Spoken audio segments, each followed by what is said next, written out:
Hard-hitting, adrenaline-laced Major League Lacrosse action is back. Your Ohio machine is oiled up and ready to rock the competition the only way they know how, through blood, sweat, and gears. Get your tickets now to watch the best lacrosse players in the world dominate the field at Selby Stadium in Delaware, just north of Columbus, all summer long. On the web at theohiomachine.com. We're Socius. We partner with organizations to leverage technology to accelerate their growth and profitability. Socius has really partnered with us to learn our business, understand our needs. Since they've sat on both sides of the desk, not only as implementation experts, but also people who actually use the accounting systems, they were able to build solutions that really help my staff. The breadth of knowledge that Socius delivers in multiple areas of the business has been remarkable. We're Socius. Get to know us and what we can do for you.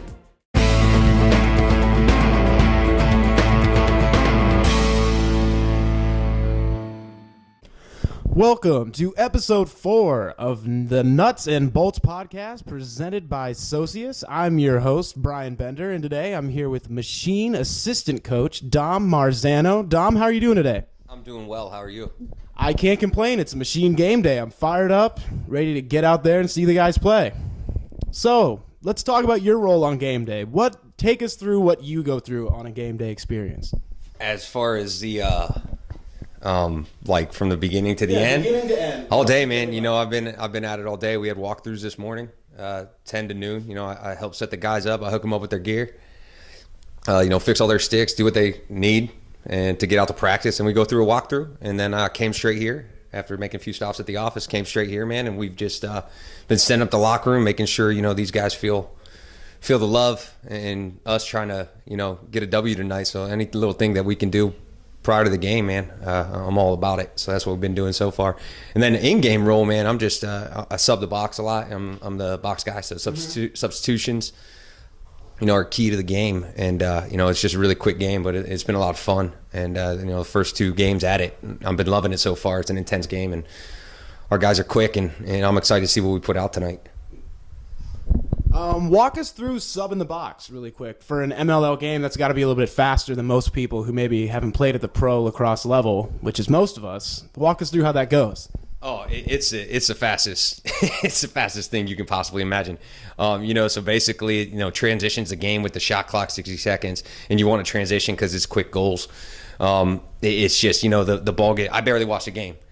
It's the ball gets from one end to the other, and I'm making sure we got hooks on the opposite end of the field so we can sub through the midfield and keep the flow of the game, make sure everybody's fresh. And it does take a lot of effort by those guys on the field, especially when the noise gets involved and stuff. The guys got to be really smart, and I'm lucky enough to have guys that are familiar with how quickly to sub and how to run the box. And so it's not that difficult when they help out that much, but sometimes when it goes back and forth, you're just kind of like, man, that's really fast. But it's been exciting. I'm learning a lot during it, and it's only going to get better. Well, with this being the first home game for the machine, they had their first 3 on the road. Any fun road stories you want to share? Some driving adventures, maybe? Oh, Noah. Well, Noah. All right, we get into Denver. I'm not much of a driver, but I didn't tell him that. I just say, yeah, I can do it, Noah. You get to the airport, and we go to rent a car, and he looks at me and said, sign this. You're driving, by the way. And I said, really? What am I driving? I thought we were getting, an Escalade, something sweet, a Suburban. And they pulled up 15-passenger vans. So I'm driving a fun bus through downtown Denver. And, the first question everybody had to ask was, Dom, can you see over the wheel? And I was like, yeah, I actually can. Thanks, guys, even though they're 6'4", and, I'm not that big. But we did it, and got through downtown Denver, 15-passenger van. I'm thinking about buying one now because I'm so good at it. And that's all due to Noah, and I appreciate that. But the worst was in Boca Raton, where we were trying to catch a flight, and just this last weekend, and Noah decided to go, 80 to 85 miles an hour, and I had to follow that. And I'm not that fast of a driver. That'd be fun. It was fun. It was exciting getting to the airport, rushing it out. But the 15-passenger van might be my thing now, so we'll see. Not to knock Florida, but I hear they don't have the best drivers down there, so I'm sure that was an interesting experience for you.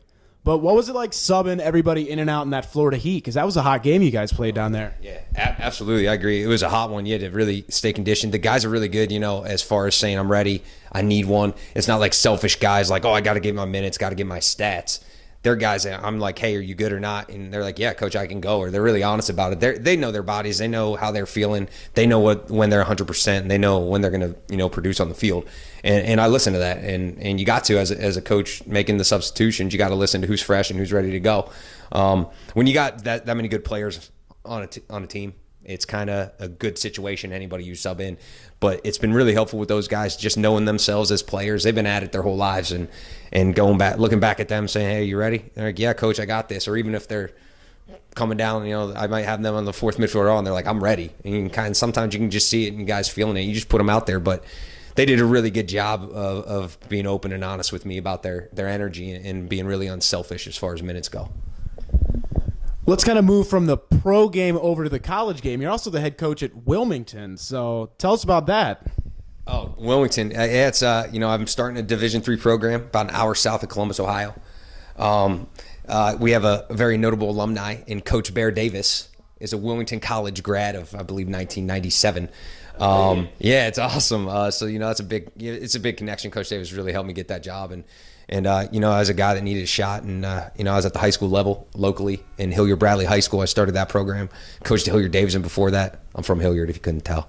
So then I always wanted to put a lot of effort in college coaching or into high school coaching, and I worked hard and I got an opportunity, and I haven't stopped since, just full stride with it. We got year 2, we definitely improved a lot. We're just year 3, we got another 12 to 14 kids coming in, so we should get another, we should about 30 guys on the roster, which competition and practice is going to help out, and just getting good kids. I've been lucky so far recruiting, really good guys and kids that it's fun to be around, which helps you coaching a lot more, especially starting a program. You're going to take your lumps and you're going to go through your tough times, but you need a special kind of kid and a special kind of character on the team to really build a program, and I feel like we got a right fit for it. But I'm having a blast doing it, man. When lacrosse is your life, it goes from your hobby all summer to your whole life, and all I do is watch film and recruit and talk lacrosse to everybody. It's awesome, and I'm really thankful for the opportunity that Wilmington College has given me, and Coach Davis for hooking me up with that.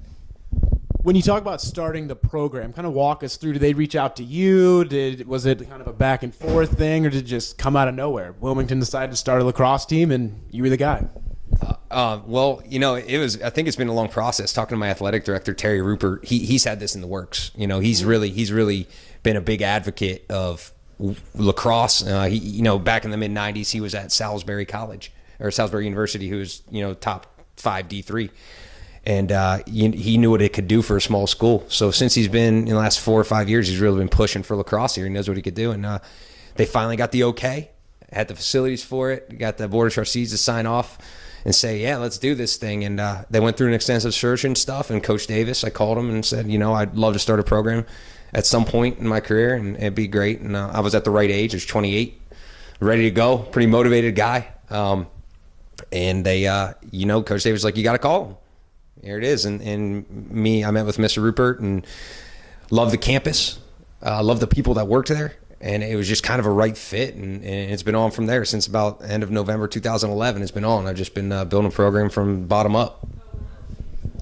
Sounds good. Well, from everything we've talked about, it seems like lacrosse is pretty dominant in your life right now. But let's talk about your Sunday routine. What happens on Sunday?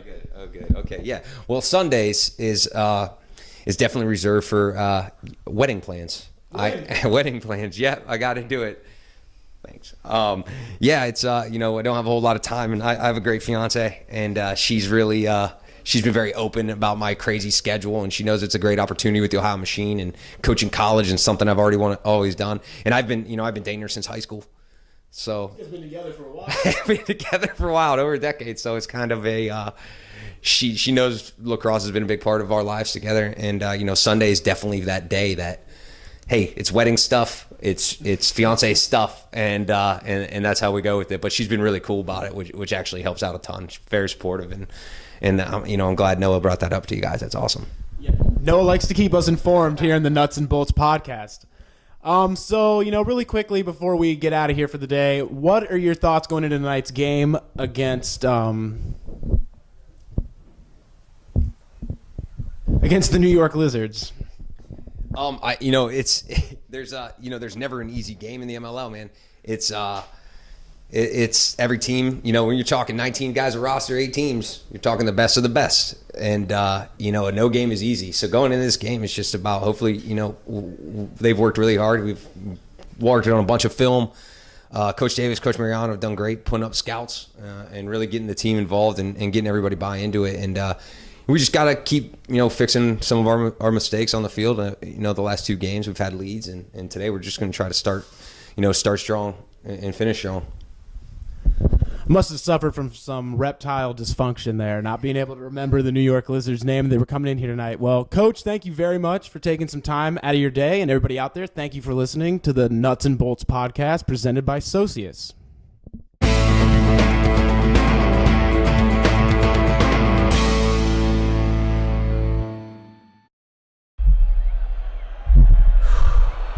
Time to oil up. We check athletes from head to toe before the season starts to make sure you don't hit the wall when it matters most.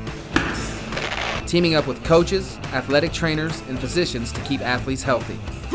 Helping you avoid injury and recover quickly to keep you in the game. OSU Sports Medicine. The official sports medicine provider of the Ohio Machine and athletes everywhere.